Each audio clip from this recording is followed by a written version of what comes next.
পঞ্চম শ্রেণী গণিত পঞ্চম শ্রেণী অর্থাৎ ৮ সময়ের রূপান্তর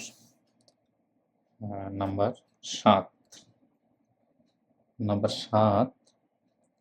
নাম্বার ৭-এ বলা হয়েছে যে নিচের প্রশ্নগুলোর উত্তর খুঁজি।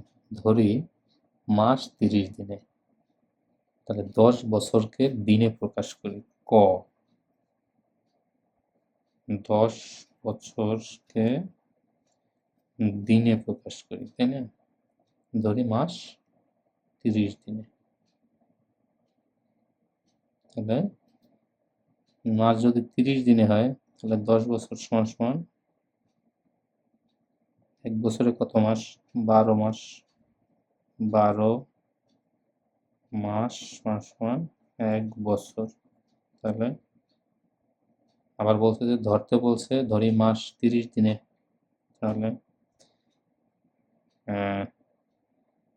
১০ বছর সমান সমান ১২ মাস সমান সমান ৩০। কত হবে?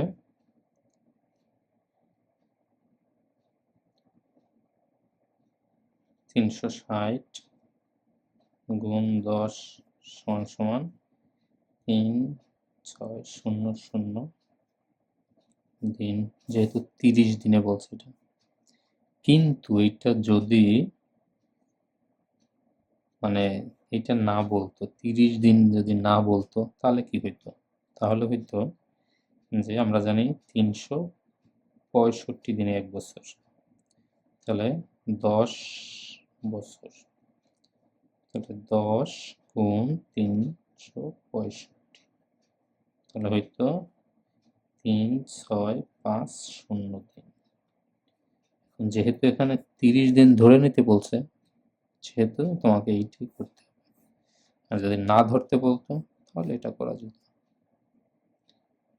নাম্বার খ কি বলছে? ১০,০০০ ঘন্টাকে মাস, দিন ও ঘন্টায় প্রকাশ করি। তাহলে ১০,০০০ ঘন্টা, কি বলছে? ঘন্টাকে মাস, দিন ও ঘন্টায় প্রকাশ করি।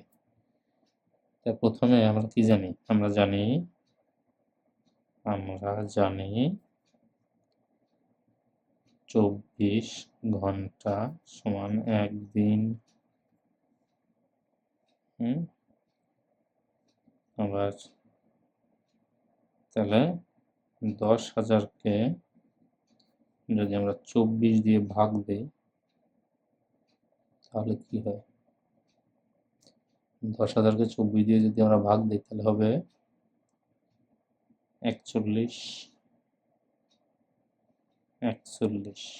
তাই না?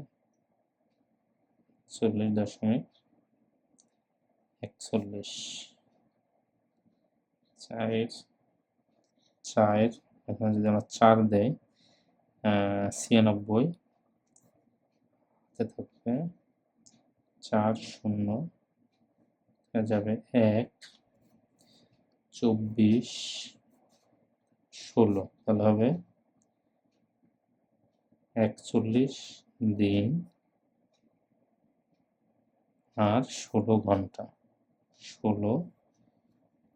ঘন্টা। এটাই উত্তর। শেষ। Thank you.